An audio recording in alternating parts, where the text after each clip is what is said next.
Hey guys, welcome to Wrestling Days and welcome to this draft video. Might actually be because of this door, like there's a bit of, that's better.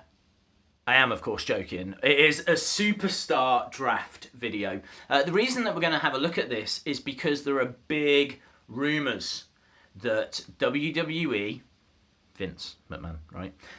He's going to be moving superstars around after Summerslam. So you're talking a couple of weeks.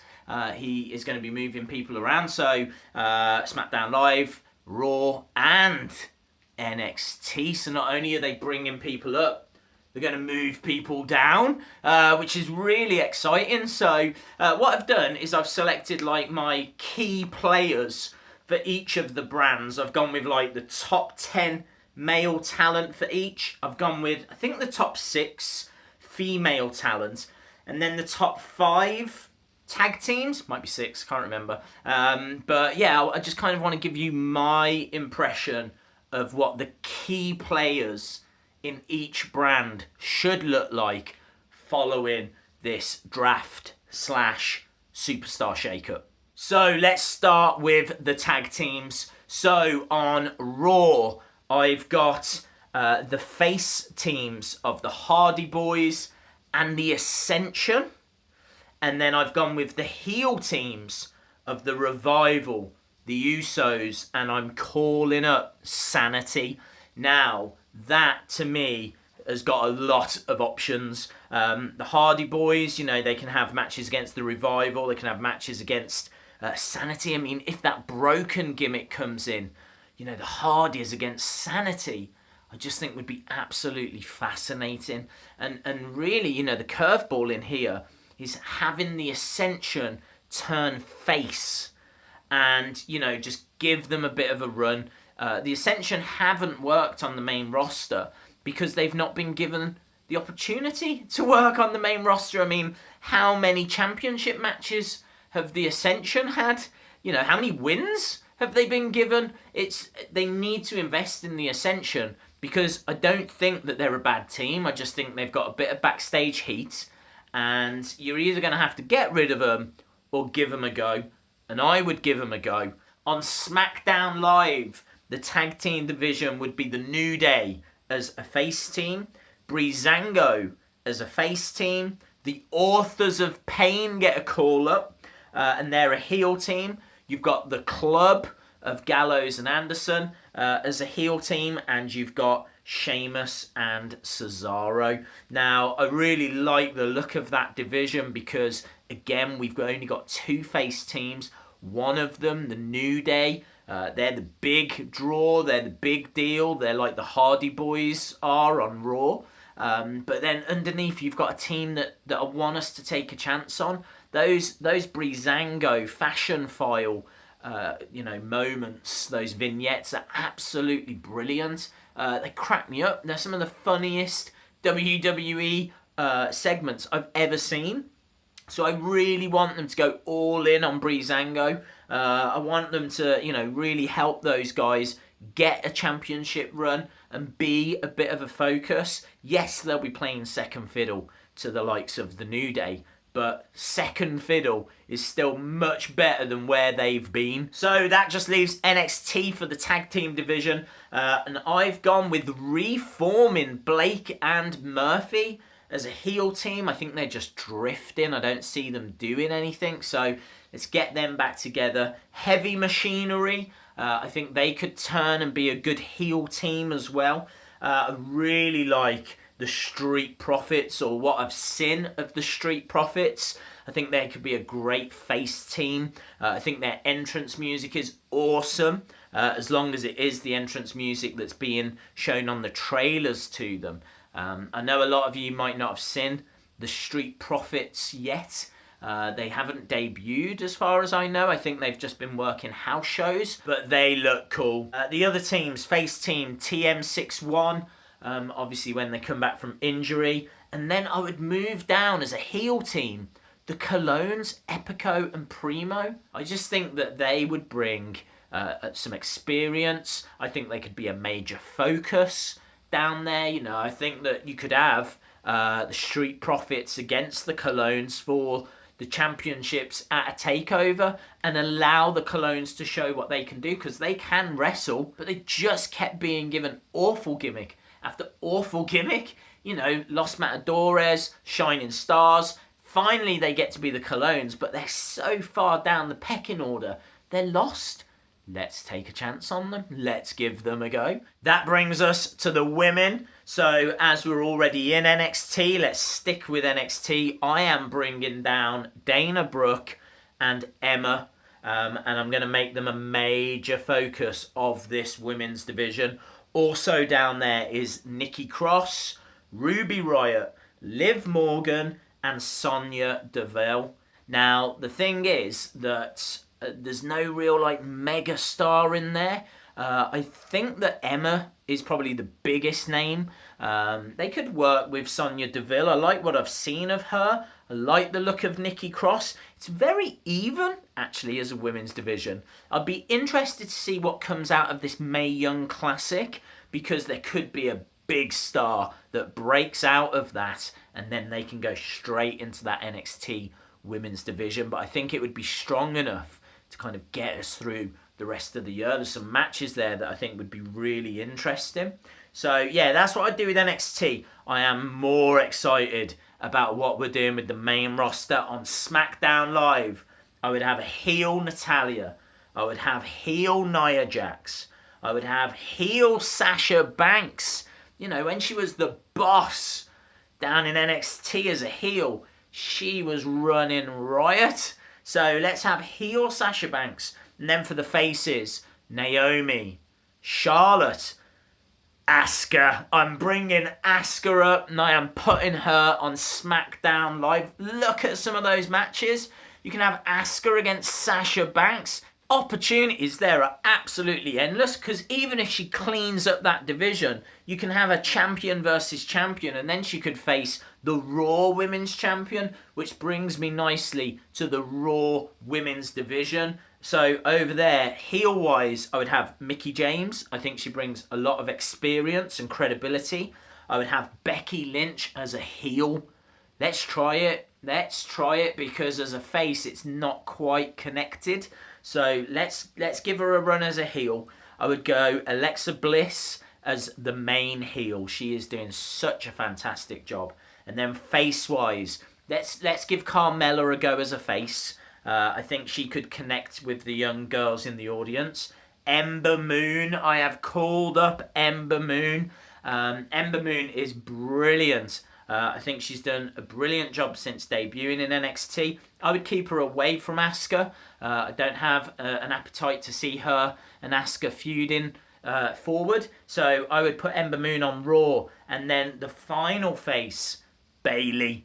And really, Bayley is the person I would build that division around. I think Bayley is a megastar. So I think Bayley is the main draw for the women on Raw. I think Asuka is the main draw for the women on SmackDown Live. And then you could argue Emma down in NXT, but I would be more excited to see who we bring in from the Mae Young Classic. And finally, that brings us to the men. Now, my starting point on this was to establish who do I want to be the main draw in each of the brands. So, down in NXT, my main guy is Aleister Black. On SmackDown Live, my main guy is AJ Styles. And on Raw, my main guy is Finn Balor. So let's stick on Raw. I can tell you that Finn Balor is a face. Sami Zayn is a face. Jason Jordan, who I've got high hopes for now that he's, affiliated with Kurt Angle. He is a face. I think he'd make an excellent mid-card champion. And then the final face is Shinsuke Nakamura. Heel-wise, I've got Samoa Joe. I've got The Miz.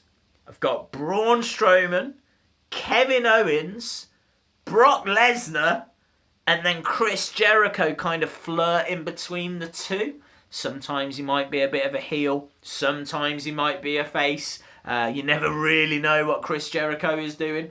But I think that's a really strong roster. You see some fantastic matches, Finn Balor going up against Brock Lesnar. You can see Jason Jordan feuding with The Miz. You got Samoa Joe. You got Nakamura. Brock Lesnar, as you said, just there waiting to have big matches with people. You can have a match against Braun Strowman, which would be a battle of the giants. That really excites me.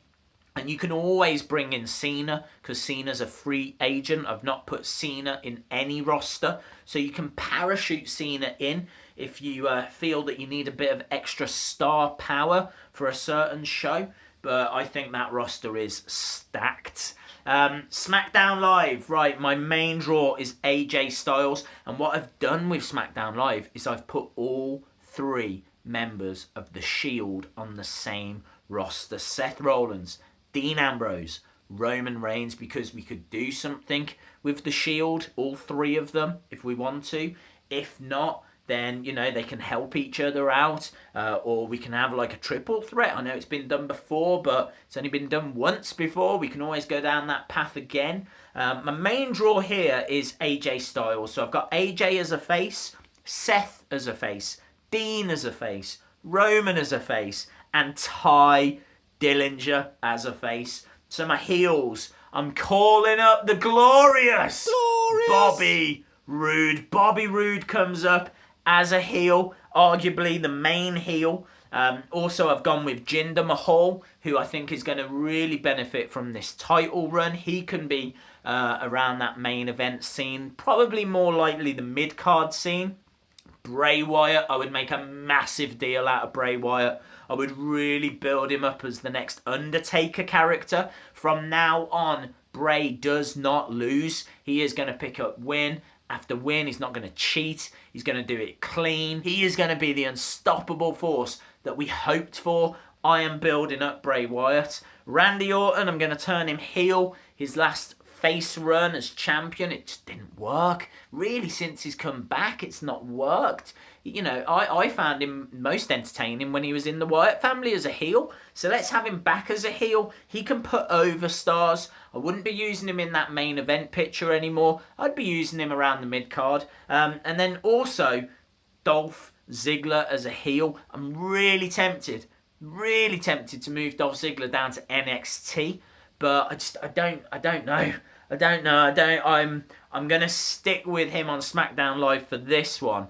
But if we can't find a way forward, I'm moving Dolph Ziggler down to NXT.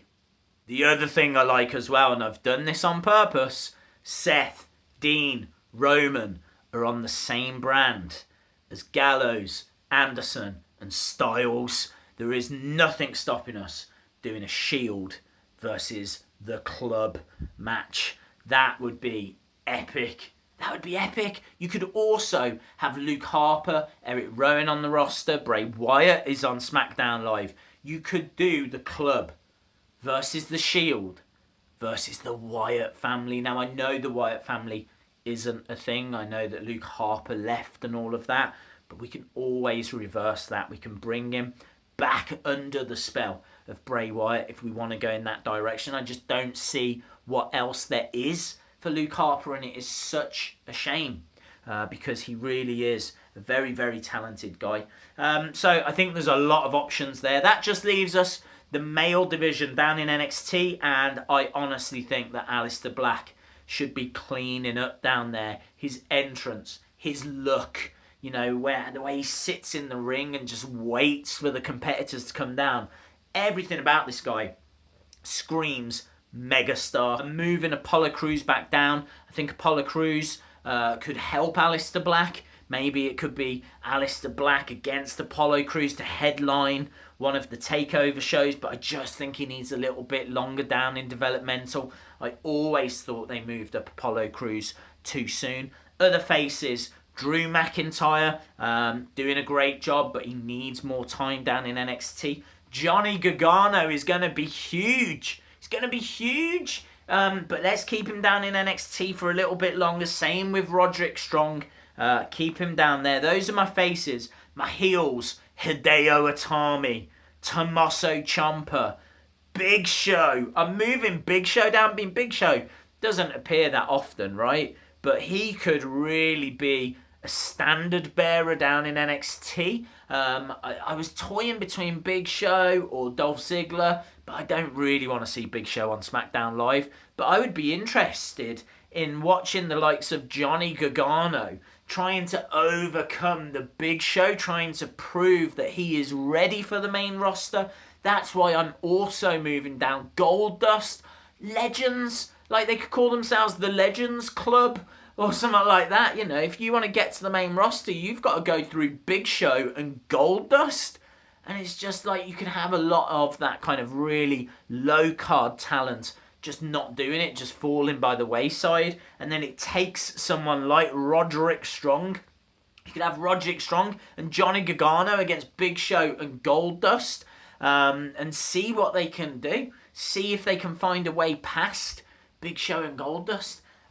So yeah, I was really into that. And then finally, to round it all off, Andrade Cien Almas, who has been getting better and better and better. Now, don't get me wrong, right? I am not going to be using Big Show that often down in NXT. I'd bring him in for a few shows, have him do a few vignettes. You're not going to see someone like Big Show week after week after week after week, right? I completely understand that he is limited in the ring, and not really going to fit in with that NXT style, but I like that. I like him as the spanner in the works. He's down there. He doesn't care that you don't like him. He doesn't care that you don't think that he can wrestle. You're still going to have to get through him to make it to the main roster. Maybe Triple H could say, this is my guy, the Big Show. You want a main roster contract? You need to beat him. And then Big Show can just destroy that lower card talent. And maybe you could have like a ladder match, and the contract could be on the ladder or anything like that. Last man standing match for a main roster contract. Johnny Gargano against Big Show. So much you can do. So I'd love to know your thoughts. I would love to know your thoughts. I am under no illusion that people are going to be watching this going, Days, I've been watching you a while, but you're an idiot because that's awful. I know people are going to be saying that, and it's fine, it's cool. We've all got our own ideas. I'm not even saying that's the right way forward, but what I am saying is that that's kind of what I've been thinking about and what I've jotted down. Those are my reasons for it, but I want to know what you think. Who would you move around? Who would you take down to NXT? Who would you be calling up? What would your tag division look like? What would your women's divisions look like? What would your main roster men's division look like? Why have you moved it that way? I know this video's gone on a while. I've tried to explain myself as much as possible. Gotta be honest, I've had a great time putting this together. So yeah, I'd be really interested to see what you guys come up with. Awesome, guys. Thanks a lot for watching. I hope you enjoyed this different video. But yeah, when we get a chance to talk about wrestling and drafts and moving people around, I like to go for it. Do you know what I mean? No half measures here. We're going all in. So yeah, I hope you enjoyed it. And hopefully I'll see you again next time. Bye for now.